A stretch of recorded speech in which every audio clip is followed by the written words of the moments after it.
Hello, everybody, and welcome to episode 47 of the Cosmic Force. On tonight's episode, we are taking a look at Paolo Villanelli's contribution to Star Wars comics in our Artist Spotlight.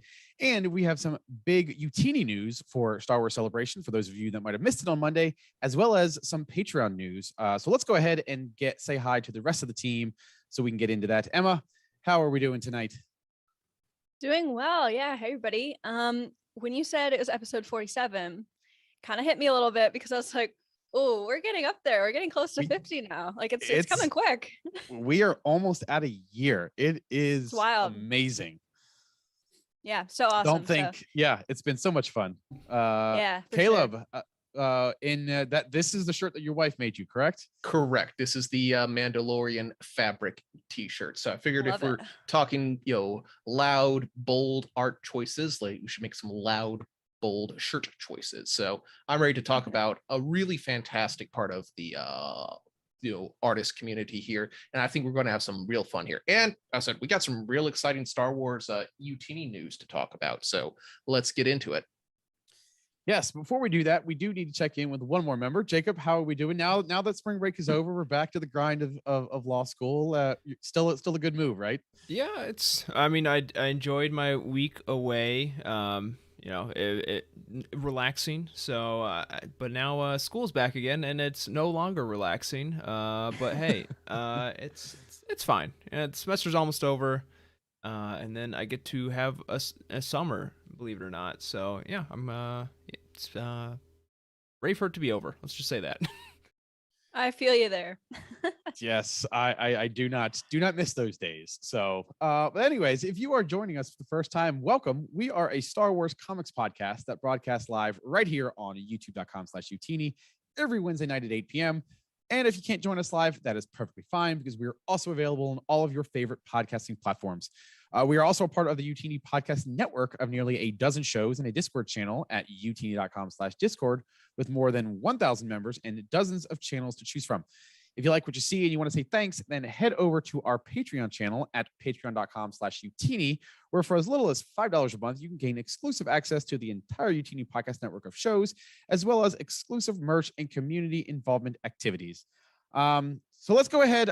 We do not have any new patrons this week, but I do want to go ahead and get into the news because we have one little piece of news that is comics related, and then we have some pretty big pieces of news for Utini. This was actually shared. I don't remember who shared it in our Discord, but it was shared in our Discord. Xbox, for all of you gamers out there, is actually partnering with Marvel Unlimited to provide 3 months free of Marvel Unlimited with Game Pass. I do not, based on the video that I watched, I do not know if it is compatible on your Xbox. I think it's just a separate membership. But for those of you who do the Marvel Game Pass or do the Microsoft Game Pass, you can go ahead and get yourself some free comics too. Emma, do any of you have Jacob, you have an Xbox, right? I have an Xbox One, but don't really use it anymore. I have it, and I do have Game Pass as well. So I'll be interested to see how this works. I was really excited when they announced this. At first, when I read it, I was like, "Oh wait, like for every month of Game Pass you get like a month of Marvel Unlimited." I was like, "Oh, that would be outstanding." Like that's a good deal. And then I was like, "Wait, that's too good to be true. Maybe I should watch the video." And then I did, and so it's a really cool deal, and I think it's a good idea. I mean, Marvel now has like a couple like huge games out right now, and I think it's just it's a good marketing move, and I hope it gets more people into comics too. For gamers, Game Pass is the best deal out there. I mean, yes, it's just full stop. So if you're into video gaming and you're a comics reader, this is icing on the cake. This is house money. I mean, you should have Game Pass already, and the fact that you can get 3 months of Marvel Unlimited is really cool as well. So it's an awesome thing that they're talking about reaching across the aisle and having those like interests there. Yeah, if I were a person who hasn't really read comics, reading Star Wars comics as of late, I would wait 2 or 3 weeks to redeem this, or make sure you're not gonna miss the window of opportunity there. But by then, 3 months is a lot of. You can read a lot of comics in 3 months, and with a 3-month window, you could read all of the High Republic, because by the end of that, everything will be on Marvel Unlimited. So if you're like a High Republic novel reader, You could check this out, get the comics for essentially free if you're already a Game Pass subscriber, and catch up with some of the other canon or legend stuff while you're at it. To say in 3 months you could probably finish off all of the original 77 run. That's a choice you could make. There are other comics as well, but that is one you can do. All right. So the reason I really wanted to get into this is we have some big Utini news. For those of you who do not did not catch the Living Force, because I know all of our listeners and viewers watch the Living Force Monday nights at 8 p.m. On youtube.com/Utini. They announced some pretty big news. Emma, since you are the person that we know is going, why don't you go ahead and share this news with everybody? Yeah. Oh my goodness. Let's just say that Utini all collectively had a conniption a few days ago. I can't remember what day it was. It feels like forever ago, but it's just like that's how much excitement there is. So Corey got 2 very exciting emails from Celebration. The first one he got was telling us that that Utini got approved for a panel. And this is not just it's not a podcast stage. It's totally different than that. It's like an actual panel, like on the stage with microphones. It's like on the schedule type of thing. Like this is absolutely huge. We're all freaking out by now, right? And then he comes in like an hour later and he's like, guys, we also got approved for a booth.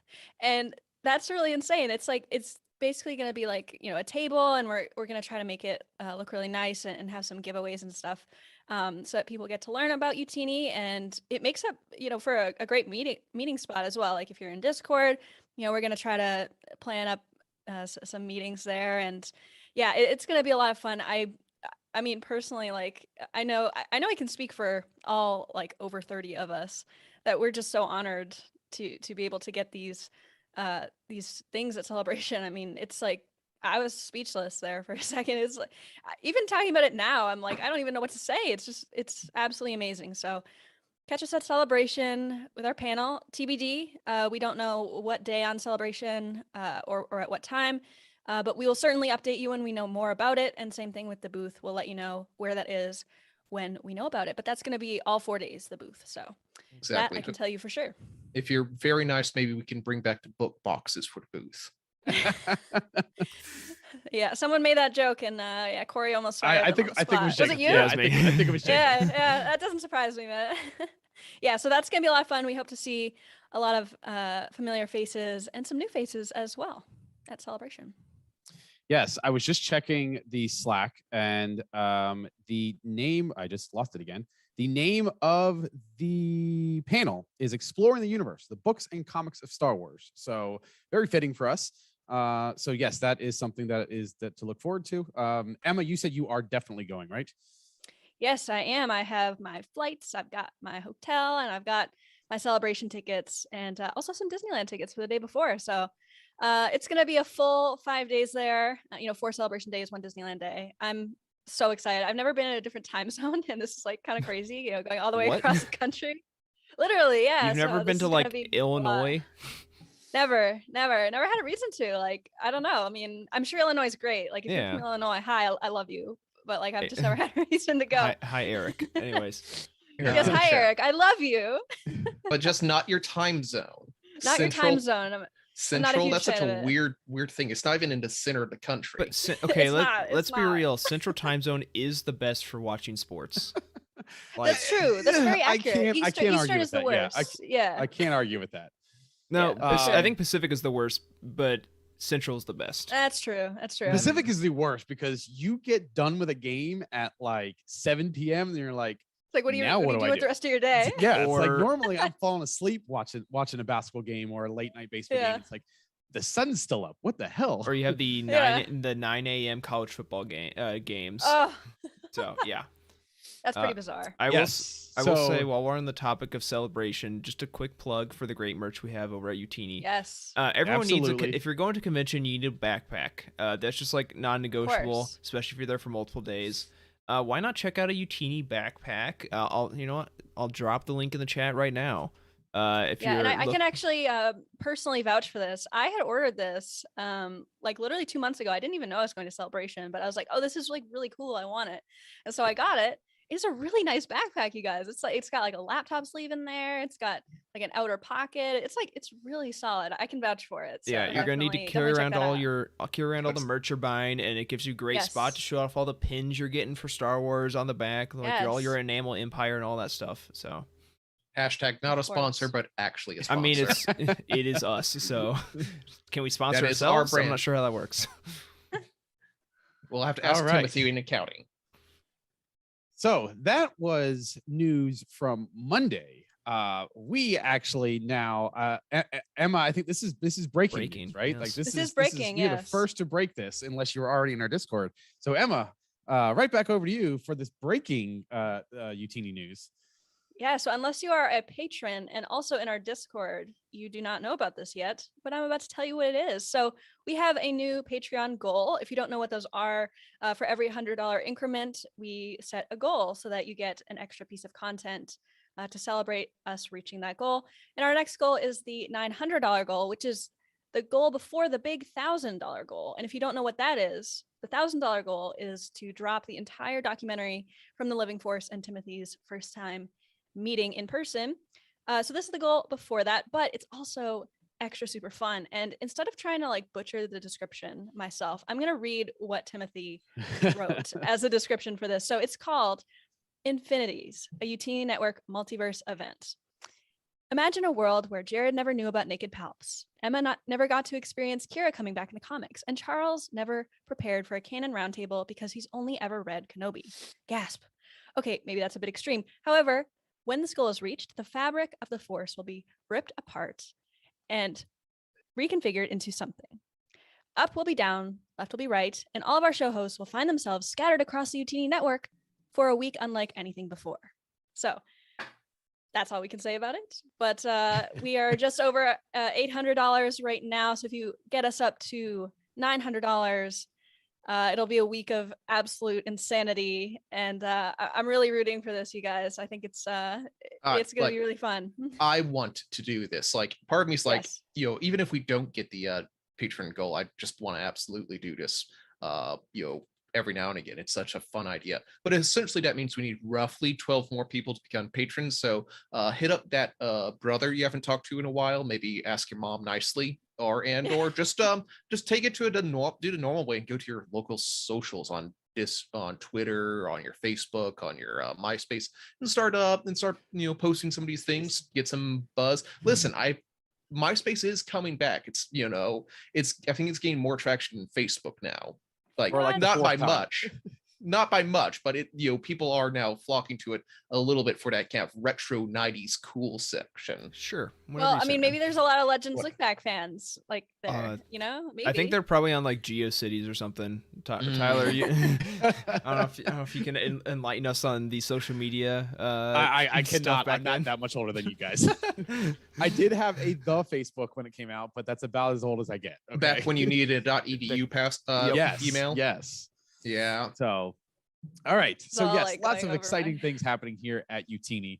And we thank all of you for all of the support, because it is you guys, the audience, the community, that allows us to keep pushing and getting these things. So big shout out to you all. Absolutely. And before we move on really quickly, I do want to point out that we would never have been able to get a booth at Celebration or do literally any of this without our patrons, because putting together a booth, it costs money, and we wouldn't have that money without our loyal patrons. And so seriously, from the bottom of all of our hearts, thank you so much. Exactly. And even if you're not a patron, we still support. Yes. Love your support, talking. Don't feel like you should be ashamed of not supporting us. Just watching us, ranking us, liking us, and sharing us is all great. Even if you do none of those things, even if you just show up, even if you never comment, we still are here for you, and we love as long as you're downloading, as long as you're watching. That's what's important. That's exactly that helps us all more than you would realize. Don't listen to them idly. Listen to every one of our episodes 10 times. Share it all. They're like, okay, let's be. No, I'm kidding. All right, let's get into our weekly pull list this week. We've got two very fun issues this week, Jacob. Yeah, so we got Darth Vader number 21. Return of the Handmaiden, written by Greg Pak with pencils by Raphael Yanko. The cover is by Paul Renaud. The colorist is Alex Sinclair, and the letterer is Joe Caramanga. And we got Dr. Afra 19 Ascension, written by Alyssa Wong, pencils by Minkyu Jung. The cover is by W. Scott Forbes. The colorist is Rochelle Rosenberg, and the letterer is Joe Caramanga. Guys, have you read these ones yet? I don't know if we've talked about it. I have not, but you were really high on Afra 19 this week. Yes. I did read both of them. Yes, they are very good. They're very good. And by the way, the name Return of the Handmaiden reminded me of the meme like Return of the King. I was like, yes. Or Return to Queen almost. Yes, exactly. Yeah. Or the Queen Shadow, if you will.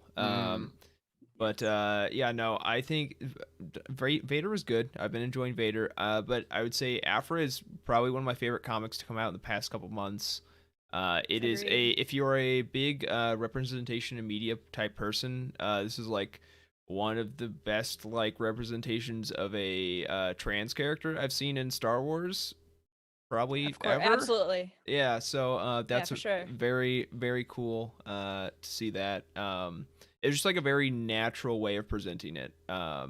So I really appreciate that, and I definitely would recommend picking it up. It's like 4 issues into an arc, so maybe don't start with this one. You'd probably be a little lost, but yeah, I think it's worth checking out. Yeah, if you're gonna grab that Marvel Unlimited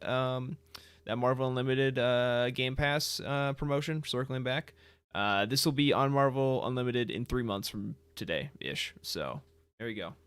Exactly. These are both good issues. I haven't really read the Vader one because as I said, these are like issues 4 or 5 out of like a 6 arc run usually. So it's kind of in a weird sort of thing where I want to go back and reread all the previous issues so I can get caught up on the story. But I also just want to wait until a few more come out so I can just binge the whole thing at once.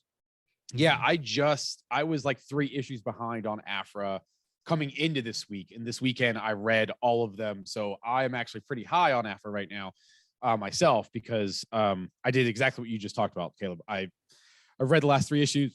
They've been pretty fun. The new character that they introduced seems to be a pretty fun character, and this issue seems to be focused on her, at least from the way the last issue ended. So I'm looking forward to it. Yeah, and I've been really pleased to see some positive reaction on Twitter about the representation shown here. I mean, I think it's obviously like when Alyssa Wong was writing this, she didn't know how timely it would be, this representation with the Disney walkouts, but it is so timely. And I'm really happy that it came at this time, truly. I think, is this the first trans character in like canon that we know of? So it's not the first, I would say it's not the first non-binary character that we have, but I think it's the first like just straight up trans character.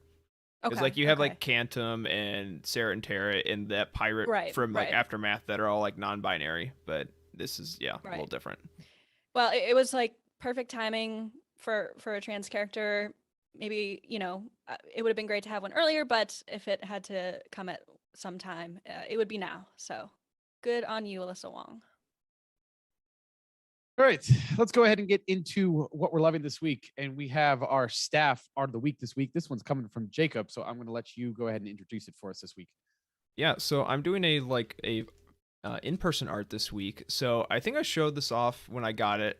This is my copy of High Republic number 7, the B cover, which I got, of course, because this is the closest thing I have to a High Republic action figure right now. And I got it signed at a convention last summer by the artist, the interior artist, not the cover artist, who was at a convention. This is not Ario Anandito, as you can probably see. This is George Genti. He was the like fill-in artist for like I think it was just High Republic 7, maybe 8 as well. I think he did at least 2 issues, yeah. But yeah, so I got that. I think I've showed that off before. But I got something else in the mail today, which was pretty exciting, and that was my slabbed copy. I didn't tell I told you Teeny about it, but I didn't tell the show about it. This is a slabbed copy of the A cover that he signed and did. It's called a remark. He did a little sketch of Yoda. So first off, I'm gonna put this out here. Don't do this. This is dumb. I like just basically like burned money. It's a 9.6, which is like a very good copy, but basically the fresh off the press copy is the 9.8. And I did this for a brand new issue that came out like that week. Don't do this. This was not like an investment for me. This was like, it was more of like a celebration. This was like before I went to law school, when I was still happy, good times. I was like celebrating this like milestone. I'm like, okay, this is the first appearance of like a new character that I thought was very cool, Darth Krall. It's so minor that they note first appearances up here. He's not even on there because like no one thinks that like CGC doesn't recognize it as something that matters. Anyways, it was just a fun thing for me to do. Yeah, like I was like, if you do it at a convention, which I did, you like go through usually like a local store that's working with CGC, and the store owner knew the artist, who was like, yeah, like why don't you just like draw Yoda, because like a lot of artists will like charge you extra to do like a sketch or something. And he's like, yeah, why don't you just like draw him a little Yoda or something for free? And he's like, yeah, okay, cool, and like drew this Yoda, and they like were talking. So it's kind of a fun experience. Oh, sick. This is my first slab comic. Hopefully I get Kevin to come to a US based convention sometime. I will not be at Celebration, unfortunately. But if I can see him there, you can get these cracked and have someone else sign it. And then of course pay them more money, as you do. But yeah, it was a fun thing. Again, don't do this. Like, seriously, do not slab new comics unless like it's already worth like at least like $40. So, yeah.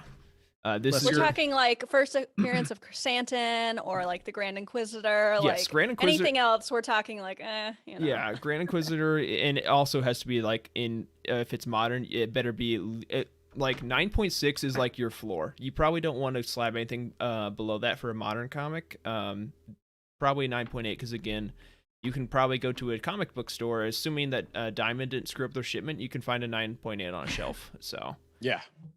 But yeah, it was fun. Sure. It was really cool. I'm glad to have this in my collection now. I think I can look it up and see how many, like, I think they published their numbers. You can see like how many people own X grade of Y comic, and I could probably see, I would guess I'm like one of like 5 people to have this graded, because why would you? So I know they do that for cards, so I can only imagine that they do that for the comics as well. Yeah. So, all right, let's move on to what we're reading this week. And Jacob, you've said that you have finished all of the High Republic that is out right now, right? Yeah. I finished Midnight Horizon. Midnight Horizon was like the main one. I did this while I was on break. Then I also read, there's a Star Wars story. There's a High Republic story in Star Wars Adventures number 14 in the back. I think there's a few other. I read like a short story, and the manga the second volume of The Edge of Balance. So I've officially read literally every published High Republic story, whether it has High Republic in the title or not. It's kind of exhausting. I'm gonna be honest. I'm kind of I love it, but I'm happy to have a little break away from it this summer. So I just had a realization that you are now ahead of me, because I've not read. I have it, on my iPad, the new manga. Okay. I haven't read it yet, so you're officially. That's the only thing I haven't. That's the only thing I haven't read either. Yeah. So good on you. It's been fun. Awesome. So when are you doing Alphabet Squadron? Never. Yeah. You just give up on that. Yeah. But yeah, in addition to all the High Republic stuff, I also have been getting into Dark Horse comics. Like, I read a ton of Dark Horse comics over the break. Okay, so I was like, I was in North Carolina, and I ran out of High Republic stuff. I'm like, well, I didn't bring anything else to read, so what am I gonna do? And I was like, well, I'd started to read Legacy when we did the discussion on Ostrander. So I'm like, I was enjoying that. I'll go back and start reading Legacy again. And I like got to a certain point, and then I like opened the next issue, and it's like Vector, part 9 of 12. I'm like, what's happening right now? I don't remember the last 8 issues being called Vector, and then I looked it up. Vector is a 12-part miniseries or 12-part crossover in Dark Horse that spans across 4 different comic book series, being the Old Republic, Dark Times, Rebellion, and Legacy. Yeah. So I'm like, okay. Well, I had the omnibus. I had been reading Old Republic a little bit. I'll wait on that one. I'll read some Dark Times. That's like the next one on the list. I'll at least like kind of get up to the point where Vector starts, because it's like 20 issues in or something. And I started reading that, and like I got to issue 5. I'm like, something's wrong. I am definitely missing something. They're like referencing things that I feel like I should know about, but I haven't See, read. that's the old school crossover events. Yeah, where no. like they make you read every single issue. So then I'm like, wait, yeah, something's very wrong with this Dark Times thing. It's like it's good, but like I'm definitely missing something. Turns out Dark Times is basically a reboot. Well, not it's like a renumbering and a renaming of the 98 Star Wars run, which became Republic. Yeah. So you have to read like 80 issues of this run, and then it just straight like stops and then starts with Dark Times. It's just like a continuation. Like they even on the inside, like it would be like Dark Times #1 on the outside, and on the inside it'd be like Dark Republic number 81 or whatever. I'm sorry. This is why I have a hard time getting into. So Legends I'm comics. like, so Yeah, I'm like yeah, 20. this is yeah. So I'm like 20 something issues into Republic now, which is it's been good.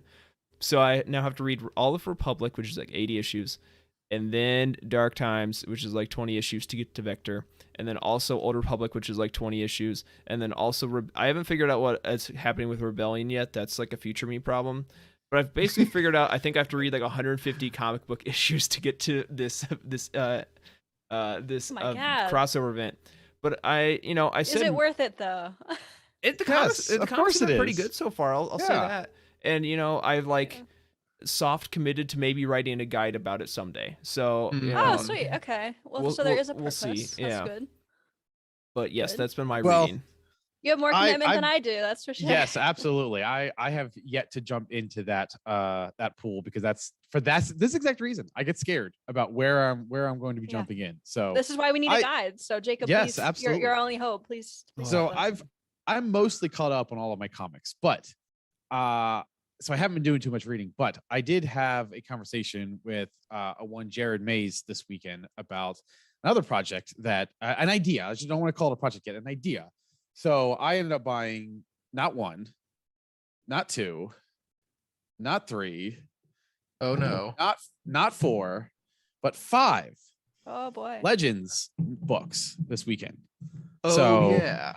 So yeah, 5 Legends books that I see one Jared without a and I- banner too. One is without a banner, yes. So I am now down to just 10. That's what my lovely backdrop is. You can't see it behind all my Funkos, but these are all my Legends novels. There are only 10 adult novels that I do not have Wow. yet in the entire collection.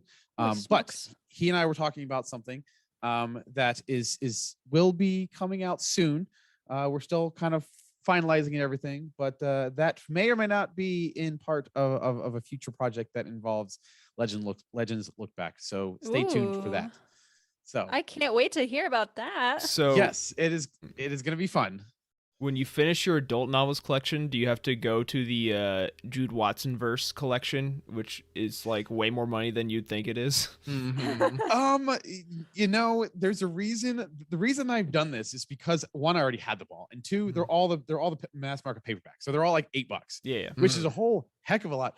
I bought these 5 for like $25. right. One, like the most recent High Republic book was like $27. So there's a Exactly, reason yeah. why I have all of them in the mass market paperback, because they're a lot cheaper, and I can go buy 5 of them. Okay. And oh, by the way, all 5 books, all bought from Amazon, all at the same time. Do we want to take a guess as to how many different packages arrived at my house? 5. Yes, absolutely, of course. Because Yes, why one for each thing.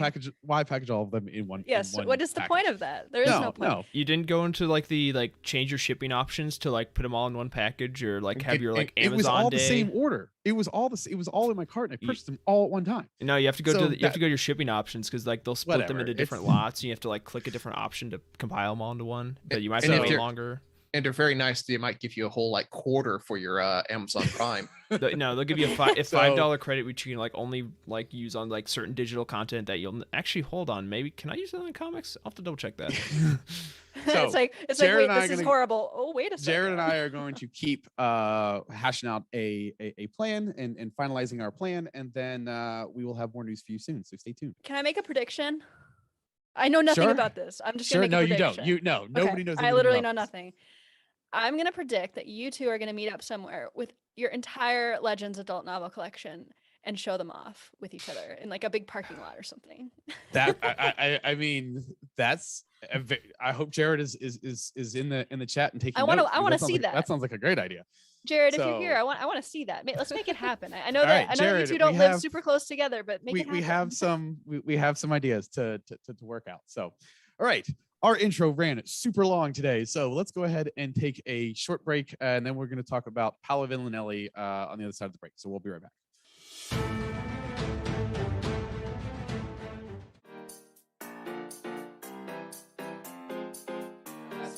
It's the best back cover since the Star Wars Episode 1 hardcover novelization, the one with young Anakin, because on the back, just to remind y'all, is a full headshot of Watto. It's so big. I think I brought this up on one of the earliest episodes of the Living Force God, yeah. ever, and I thought I'd bring it back. Oh my god, yeah. Series and all of Legends. What do you guys think?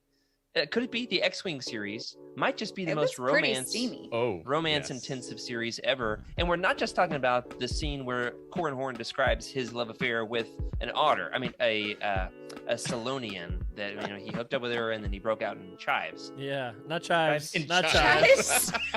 What's it called? The bumps?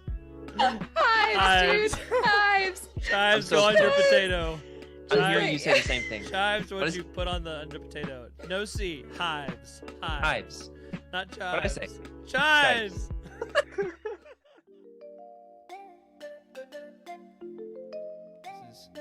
It's not a very common story to approach. Yeah, again, drawing the complex family tree of Django to clone identical son to clone all identical millions of sons, but they're a generation older. So then the son is kind of all Django's equal, but then Boba is a generation younger, but then that clone's son is Boba's age, but then is Boba his dad or his nephew or his uncle or his cousin? It's like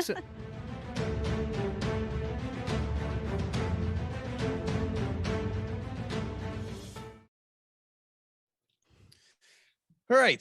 So tonight is an artist spotlight night, and tonight we are talking about Paolo Villanelli.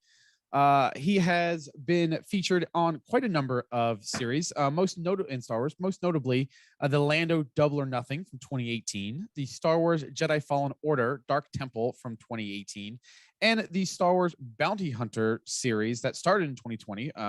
I believe we have him credited from issues 1 through 17. Mhm. So he has done a lot of both older work from Jedi Fallen Order. Actually, that was from 2019, and Lando, and most recently for the Bounty Hunters. So his style, he's a very unique style. Caleb, how would you've got some notes here as far as how you describe him. So I'm going to go ahead and Emma, is that, or I think you're first on this list, right? Yes, that Emma, it is correct. first. Emma is first. So I'm going to turn it over to you so you can kind of give your interpretation of Paolo Villanelli's style. Sure. Well, first of all, a little bit of behind the scenes here. I kind of do like the scheduling of our shows, and I try to throw in like an artist spotlight and a writer spotlight every so often. And I kind of get to like choose who we talk about. And selfishly, I picked Paolo Villanelli because I really like his art style like a lot, and I really wanted to talk about it. And he's done so many things in Star Wars. So first of all, I think that his style, it's very like soft, and I don't know if that makes any sense to anyone, but it just feels soft somehow, not in like a texture sort of way, but it doesn't lose any of the detail in it. And I don't know, I think his work is also very dynamic. Like, you don't lose any of the action in it, but you can also see tiny little details, and I like when you get a good balance of that, because I find that some artists lean too heavily into the details but you don't get any sort of motion, and then sometimes it's way the opposite. So I really like how he balances his works. And I also think, and I'll get into this later when I'm talking about some of my favorite art of his, that he draws very well established characters in a great way, because I think sometimes when you're drawing well established characters, it can look kind of corny or like a caricature, but he does it, I think, in a very tasteful way. So I'm excited to talk about that a little later. I know when I started reading the Bounty Hunter series, it took some getting used to get used to his art, because I thought I originally thought his art was too busy. There's always action going on. There's blurred lines in the background. Everything feels like it's moving. But now that I've gotten used to it, now that I've seen 17, 18, however many issues there are out now for Bounty Hunters, I think it's because he's one of the few artists that uses the entire panel. And even in the background, even if it's an action shot, but it's a close up of Valance, you see the laser blasts in the background. You see the things that are going on in the background, and there's details everywhere. His action scenes are he's better equipped for action scenes. So full page spreads look phenomenal for him, because it gives him much more room from my perspective to really lay down all of that detail. Sometimes you can get a little bit lost when it's in those smaller panels, but those larger panels, those action scenes are awesome. And I mean, I love covers. Covers are my favorite art for all of comics. And we've got a couple of them that are really, really good that we're going to show off a little bit later. But some of his covers are my favorite work that he does, because there are some that are just outstanding. Absolutely. Caleb, what are your thoughts? To summarize in one word, I think this is a very good one, is dynamic. Like a lot of his action panels, not just his panels, but his whole page spreads, there's a lot of really solid action in there. Like everything is moving. You can really see the action lines. It's kind of like your nostalgia's mind of what old comics used to look like when you were a kid. Like if you go back and read like older 80s, 90s comics, some of the art might not hold up as well, but this the Paolo's art here seems to invoke that sort of dynamic action, sort of high movement with the action lines and sound explosions, but it comes across really clean.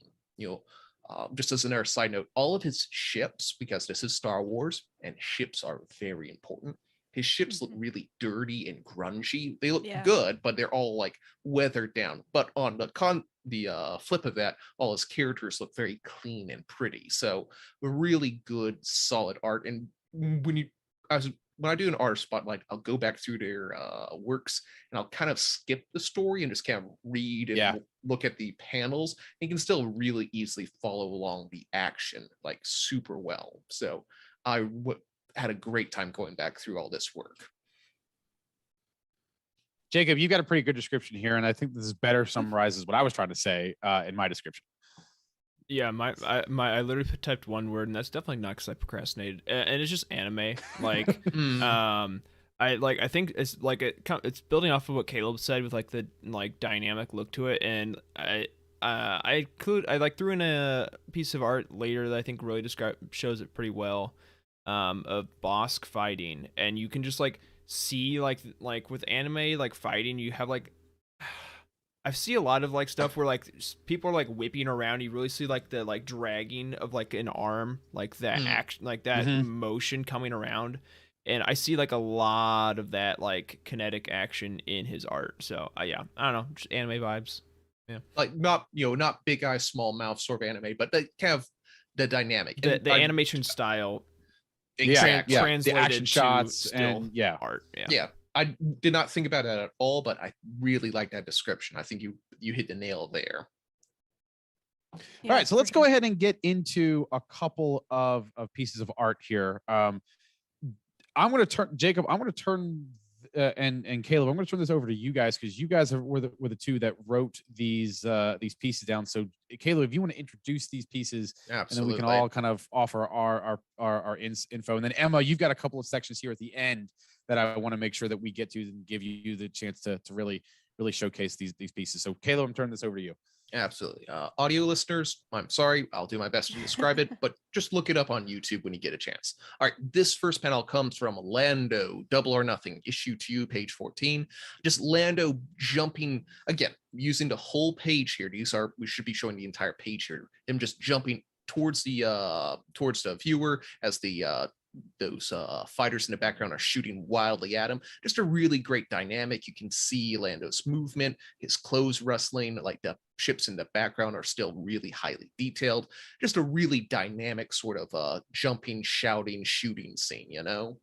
Yeah, I feel like you don't really see much art from this angle ever. Like you don't, I mean, usually you just see it like straight on, but this is kind of looking up towards Lando. And I really like that change in perspective. And you've got the what I'm going to call movement lines like in the background that adds to that anime effect of really putting you in the scene, making the scene come alive just a little bit more than you can obviously see that he's jumping or that he's falling and the ships are coming down. But those little, as Jacob said, those little anime style lines that kind of help add to the movement really helps to really to give it a little bit of a unique perspective. Absolutely. Next up is one from I think Bounty Hunters, where most of this will come from, just because that's where he had his longest run, and Valance is just a lot of fun to watch. This is from issue 1, just him and Boba Fett just in a big shooting scene, and just lots of soft yellow light coming off of their guns, you know, striking dynamic poses, just like, you know, whenever a comics character strikes a fun pose, like it's always a good time, either when they had to pull out a mannequin or get a reference here. Just some really solid you know, pointing and shooting here. Yeah, I mean, even I always get interested in seeing how artists draw you know, faceless you know, characters like Boba Fett. You know, we don't see his expressions at all, but you can definitely tell that he's probably making some sort of expression like Valance is here. You know, you can infer that by, you know, his stance and the way he's holding his gun and all that stuff. So I think the mark of a great artist in Star Wars anyways is drawing helmeted characters well. I think it was interesting because like we talked about it with our Phil Noto spotlight way back when, having to like do that storytelling through art because Chewbacca doesn't speak, and now you're having to do a different type of like more difficult storytelling where you can't use facial expressions to like really show what a character is feeling. Yeah, exactly. I think we even talked about that with our Charles Soule writer spotlight. You know, you don't have a lot of dialogue for Vader. What are you going to do with that? And it's the same thing with art. You don't have facial expressions. What are you going to do with that? And I think you know, it's always really interesting to see. Yep. Next up, I think is from Bounty Hunters number 3. You know, this will be a theme a lot of Valance and Bosk, or Valance and Dengar, or Valance and other bounty hunters fighting. So this is him versus Bosk, and just again, kind of the anime, like you see some really nice stuff, flow of action from him charging up his gun, his blaster hand failing, you know, a bit back and forth, and then a great silhouetted jumping of him at Bosk in the lower corner there. Like I love the panels, how like on the top part are a little off center, a little wiggly. That's what I was gonna, right. I was going to comment on that too. That it's a very busy page, and it can be a little overwhelming because they're not clearly defined. They kind of bleed into each other. There's a lot of action going on. You got the Batman 66 style, you know, action sounds and everything, but it at the same time it all tells a very clear, distinct story, and you can really know what's going on in each of these panels. All right, so next up, I can't throw this one in while I was skimming through it because I thought it was a really fun little thing. It's kind of a large action page of showing someone being tangled up by a snake-like bounty hunter, and in one of the in the central art they have like a little mini panel. Like it doesn't zoom in or change anything; it just draws a little box around a subtle motion that one character is doing, drawing a knife, so that in the next panel when they stab, you know, you get to see that. So if you're paying really close attention, you would have caught it without the panel. But I do love how they how he introduced that little subtle thing to draw your eyes into, hey, this is important. I'm glad you brought this up because I don't remember this, and also I think it's like it's a really interesting idea, and I'm not sure I noticed it the first time, but I don't know how I feel about using, you know, some sort of shape like that. It looks like I did that in Apple Preview or something, but but at the same time, I definitely don't pay close enough attention to comics to notice that tiny little detail. So I'm kind of like 50-50 on it. It was weird because like Caleb, like, you know, he had the list of ones he pulled in our like show document, And he's like, yeah, a little mini panel with the knife. And I like pulled up the page he told me. I'm like, I don't know I don't even see what you're talking about. I'm like, oh, there. Okay. Yeah. Like I knew what I was Like, looking where's the for knife? and I still missed it. Mhm. So needless to say, take your time with the art, with some art here. Yeah. The artist puts a lot of time into it. So sometimes I guess, Paolo here got a little like annoyed, like, how do you miss all these subtle things I'm doing? Fine, I'll highlight it here, literally. Yeah, that seems like something I would definitely do if I could draw like somewhat okay. Exactly. So that was a lot of fun. Speaking of fun, this next one panel is I think one of the ones I was going through that really stood out to me. This is from issue number 5, and there's just a lot of onomatopoeia here. Just a lot of whomps, shoots, thwacks, just like a really dynamic action scene, and just adding the like. It looks cartoony if you were to look at it one by one, but when you flow it all together, it just really, I think it really adds a lot. How do you guys feel about this? I like it. I mean, I think especially the one on the bottom there, how it kind of like the pattern kind of matches some sort of like electricity, which I think is what's happening there. I don't have my glasses on, so I can't really see, but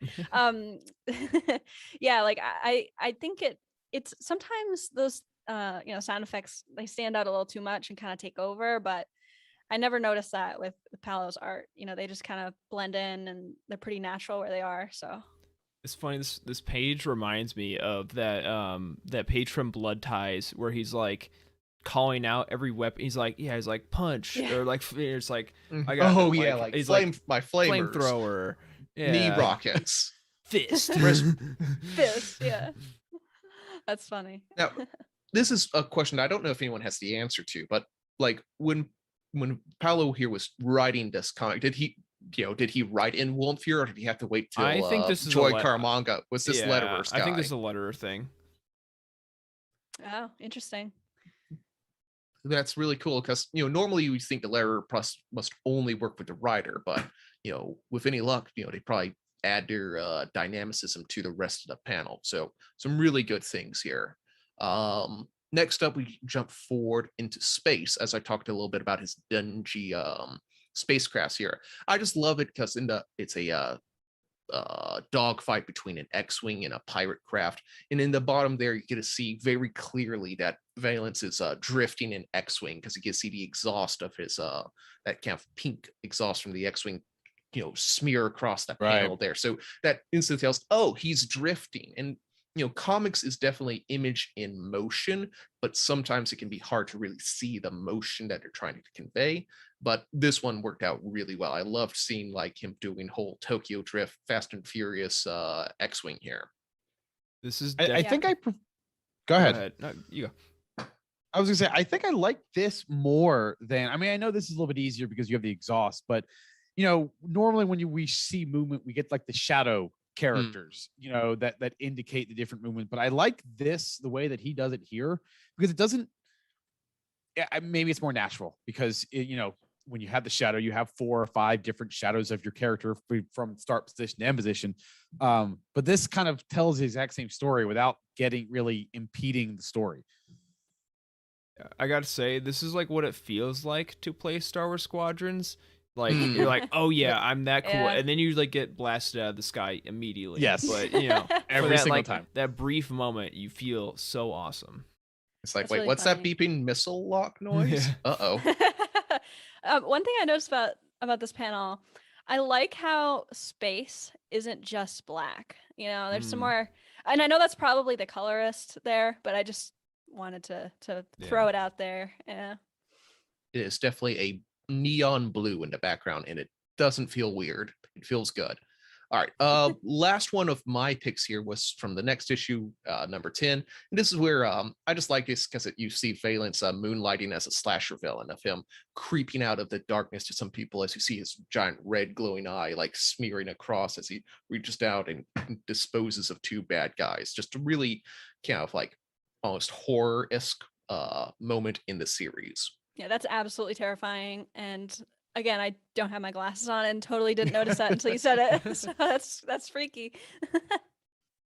But again, another. So we've seen now 3. Since you've called it out, we've seen 3 little mini panels. This one is more of a actual panel with Valance's hand. Like we saw it with Boba's little knife on his arm. We saw it in the first panel, where you have these little mini panels that he uses to kind of draw attention to a certain action, then that action follows through. So it's something I've read each of these issues twice at least, and it's nothing that I actually picked up until you pointed out. So appreciate that bit of insight.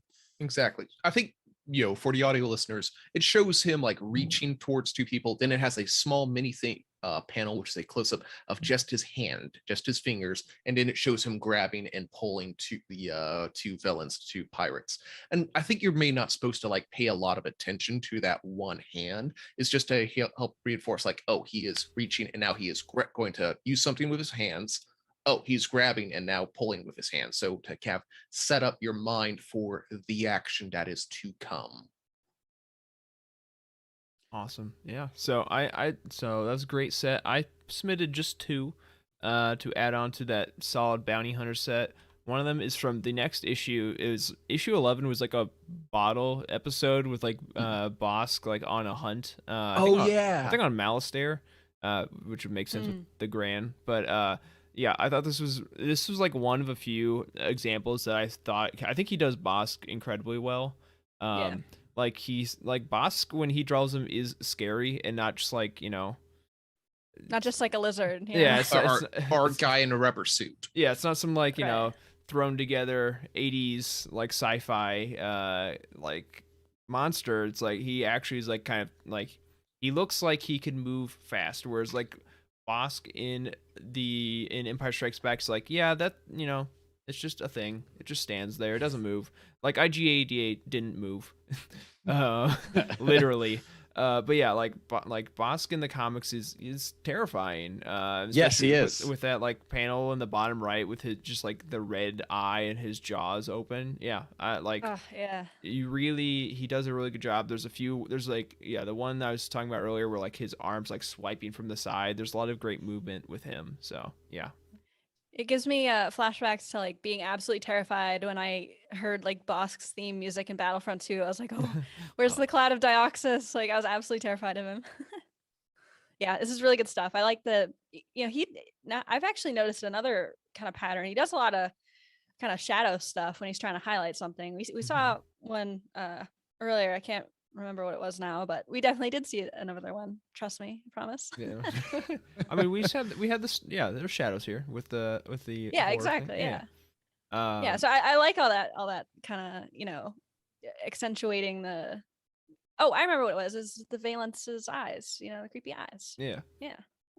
So yeah, I like that stuff. How it's kind of like, and especially with the boxes, it's kind of like he's trying to hide some stuff, but also trying to like give you some hints. So he kind of goes back and forth. You kind of never know what to expect. Right. Yeah, and then my next one is actually from a series we haven't touched on yet, which was Fallen Order, Dark Temple. I know Emma has an example from this later.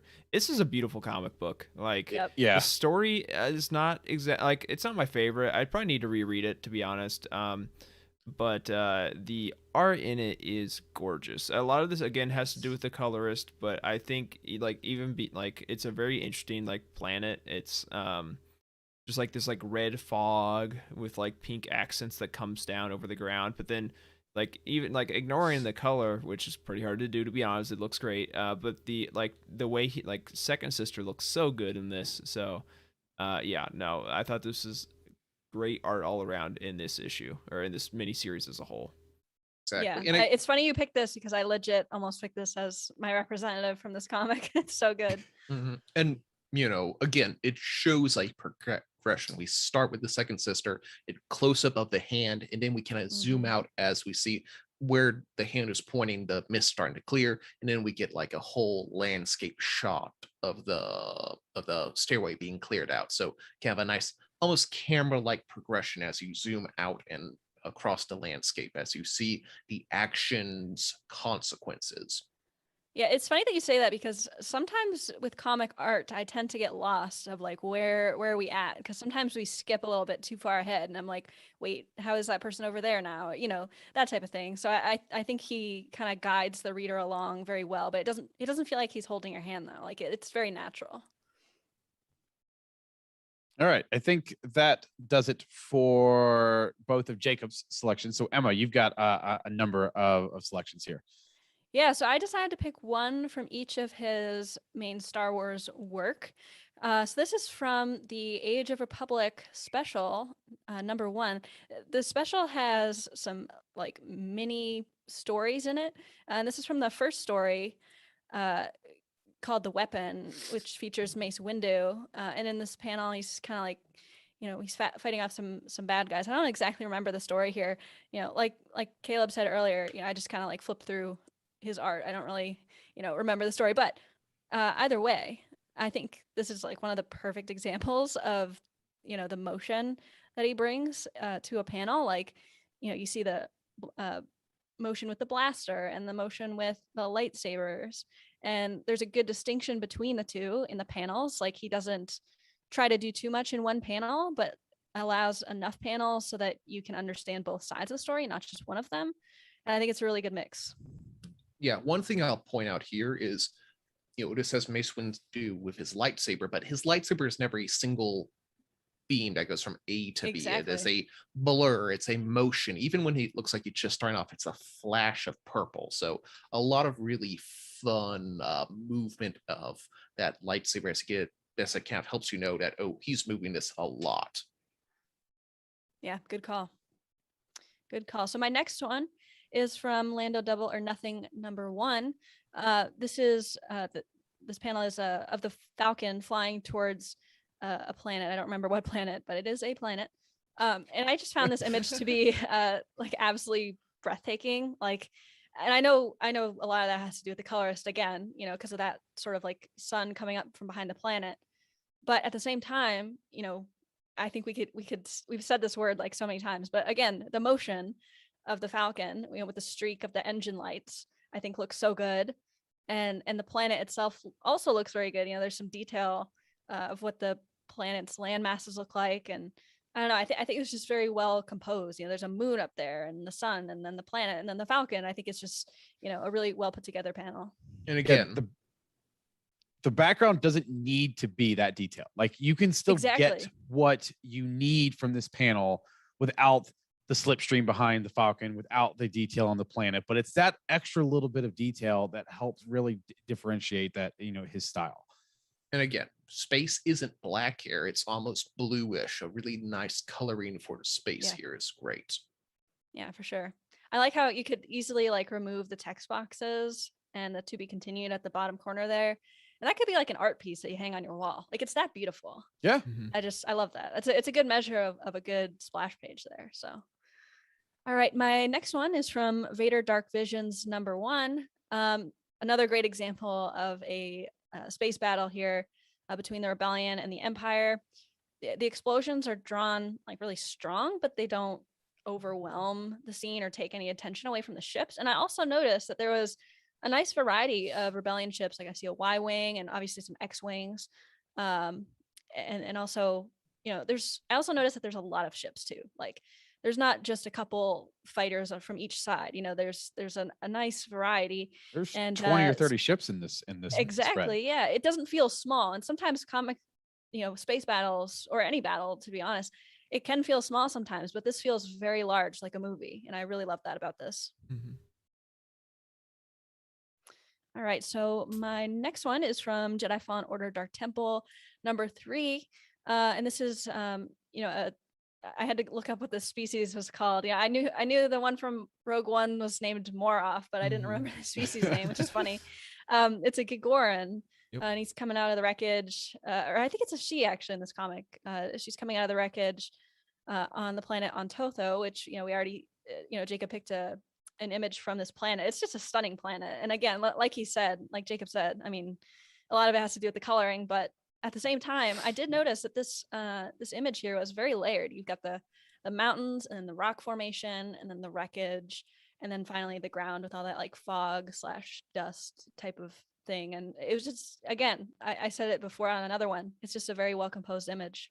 Yeah, I have to say, I honestly think that Dark Temple as like a series is probably one of the most visually stunning like Star Wars comic books in canon. Like, just period. I agree. That's I totally high praise. Yeah. Yeah, it's almost it kind of gets you almost flashes to Dark Empire, with the Cam Kennedy like watercolor art. That just kind of like a color is overriding everything else. In this case, red. Like everything is tinged with red.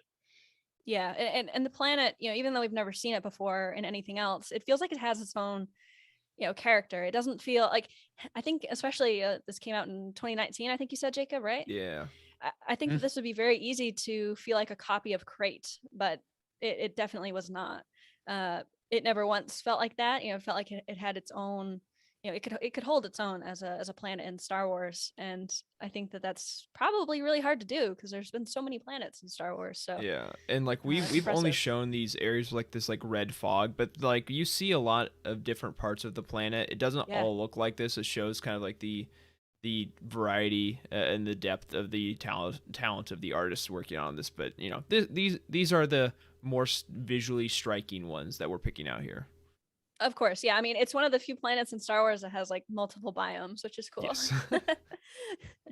All right, 2 more from me. So the next one is from the Rogue One adaptation. He did issue number 3. This is Cassian getting Janeway from Saw and Jedha right as the Death Star is striking Jeddah City. And this is what I was talking about right at the top with his ability to draw well-known characters and how I think he does it really well. I think his Saw is very good and his Cassian's very good and his Jyn is pretty good too. I think it's easy to kind of butcher characters that we know really well. And I think by now, we know these characters really well. And I think he did a great job. I also think he did a great job depicting a scene that we've already seen on the movie screen. I think that has to be really hard. I imagine it is because we know that scene very well. It's a very memorable scene, and being able to depict that on the page, similar to how it was on film, I think is it impresses me for sure.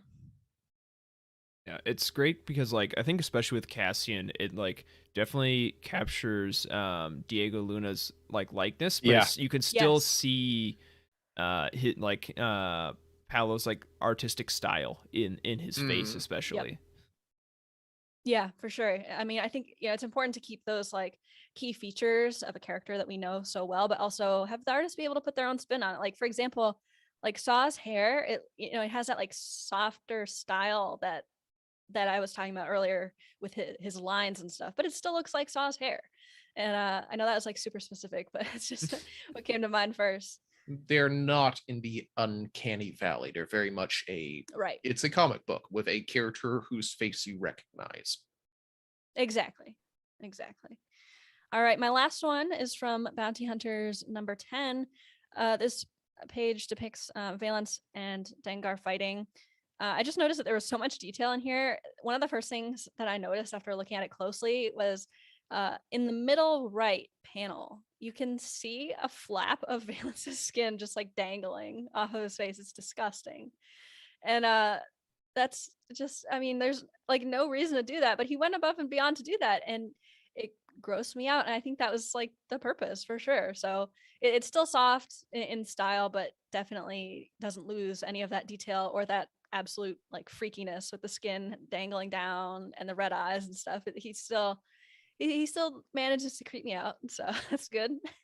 Exactly. Another fun thing about his panel is in all the panels where there's like punching and kicking, you see the background is in orange to really highlight that impact, while when they're just standing and talking, it's kind of a blue tealish sort of background. So it's like we're talking, now we're kicking, now we're talking, now we're punching. That sort of fun, like just from looking at the panel from this tiny screen that's inches away from, like a couple feet away from me, I can still tell where this action beats are happening. Yeah, exactly. I didn't even notice that. Like, honestly, I thought that those were like explosions in the back, but I really love that because it's a great visual cue to the audience. And obviously, like, we can't even see the words, but I can get the general gist of what's happening. And I think that's like the sign of a good, of a well-drawn action scene. So yeah, that's all. You all had, all for me. Yeah, you'll say you all had a lot of excellent in-book art. So when I came around, and this is just like what Jacob said, this has nothing to do with me procrastinating. It's everything to do with the fact that you all already selected such amazing art. I went with a cover. for my art, and that is the High Republic #1 variant. For two things. One, because it utilizes his motion, the ability to use the streams coming off the vectors to showcase the movement of the ships. It utilizes the darkness and the shadows behind the Jedi there. And then obviously this is also a homage pays homage to the Clone Wars #1 with Anakin and Ahsoka. So this is definitely uses that as inspiration. So I love, like I said, comic book covers what got me into comic books, because that's what you see. So and I really have a real fascination with covers, and when you take something that's memorable as the Clone Wars #1. Jacob's got it pulled up in another monitor here. When you've got something as iconic, this is probably one of the Mount Rushmore of images for comic book, for Star Wars comics. Is this image right here? This is a very expensive. This is a very expensive book. This is when you want to get slabbed, people. This is there's that. It's funny you guys bring that up, because like I wanted to mention this while we were on the topic. So this is I got the story via Star Wars Splash page. Follow them if you're not. Great, another great Star Wars comics podcast. But we hit this sold at auction this week. This is 9.8 again. Like I was saying earlier, it's basically as high as it gets. And the cover was drawn by Dave Filoni. This is the first appearance of Ahsoka Tano in the comics. So. How much would you guys guess this sold for? Ooh, I love this game. $45,000. No, that would be nuts. I've seen it get high. Yeah, I'm gonna say 8,000. This sold. I believe him. Okay, you guys are insane. No, I was gonna say I feel like when we did our comic book pricing that we talked about this one being like $2,700-$2,800. So that's the closest auction. I'm going to go a little higher. I'm going to say like wrong direction. Okay. Let me double check the tweet. I believe it was $2,280. So okay. That's it. Yeah. Well, okay. I mean, listen. I just want to make it very clear that I do not have the money for that. No. By me saying that's it, that's not to say that I would pay for that much, but I would think it would be more because A, it's Dave Filoni, B, first appearance, C, it's in a slab. It's going up. It's the thing. It's like risen quite a bit over time, especially one of the big drivers. You at least see an initial bump in comic value if the character shows up in live action. So it helps, like Marvel movies. If like a character shows up for the first time in a Marvel movie, boom, and they're like their first appearance skyrockets. So we've seen that with Star Wars. It at least translates to an initial bump. It's not always sustained, like the Chrysanthemum comic first appearance has already gone down in value. So it's probably like what Mando 13, the Jedi. That was probably when it spiked a bit. Yeah. So it spiked there. It spiked when she came back in Book of Boba Fett. It's probably gonna go through the roof when her her actual series comes out. Yeah. But yeah, right. This one at least has held value because it's not just a minor character who shows up for a cameo and then goes away. Right. Like Ahsoka, obviously. So yeah, Ahsoka. People like Ahsoka whether she's in Mando or not. So exactly. But yeah, this clear homage to that. One thing I really like, going back to the actual cover we're talking about, one thing I really love about this is, I mean, it's beautiful. The colors are beautiful. The line work is great. I think as a High Republic fan, it's easy to lose sight of how big long beams are.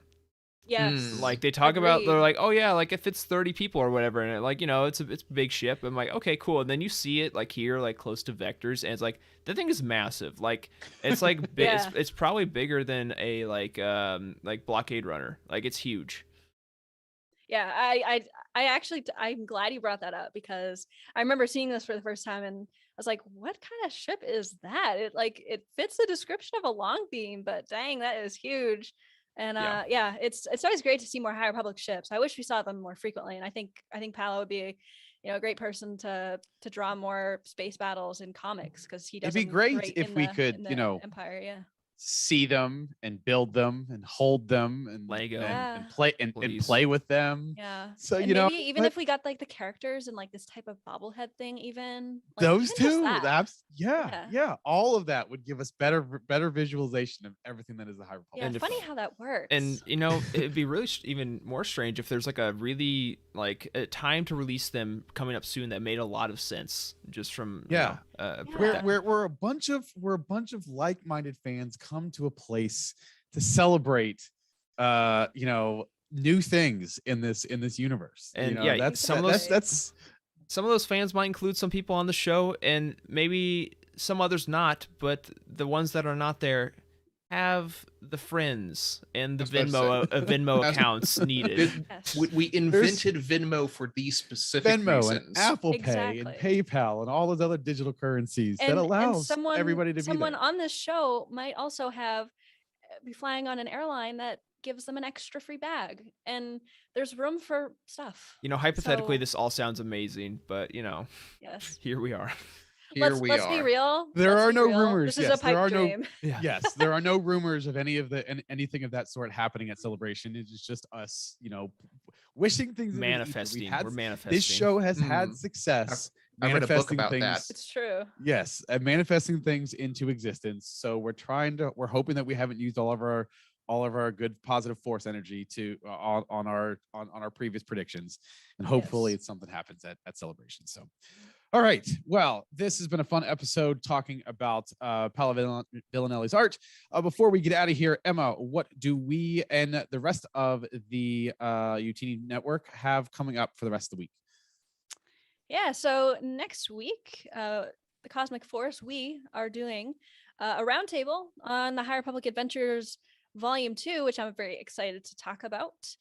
And then tomorrow on Legends Look Back, they are doing The Art of Crimson Empire, which I believe is pre-recorded, but is still airing at the regular time, same place, 9:30 Eastern Time, youtube.com/utini.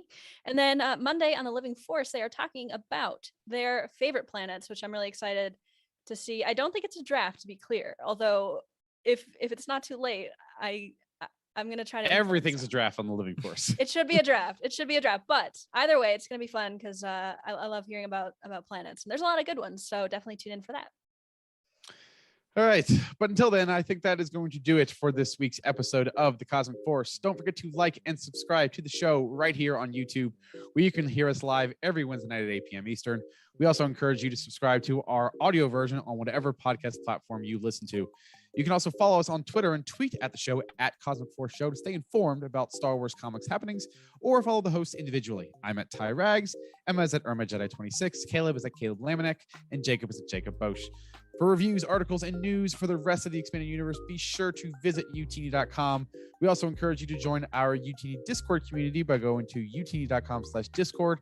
And you can also help support the show by heading to patreon.com/Utini and start receiving exclusive perks starting at just $5 a month. A special thank you to OK Endar, Brian Dooley, Earl Q, Patrick Ortiz, and Carl Sander on our Jedi High Council, as well as Matt Billington, Elizabeth Cloutier, Freddie C., and Sally and Chris Eilerson on our Alliance High Command for their continued amazing support. Thank you again to Emma, Caleb, and Jacob for hosting me tonight. Special thank you to everybody that was in the chat with us live and all of our listeners, wherever and whenever you are joining us. We truly appreciate you. We hope to see everybody again next week, but until then, may the Force be with you.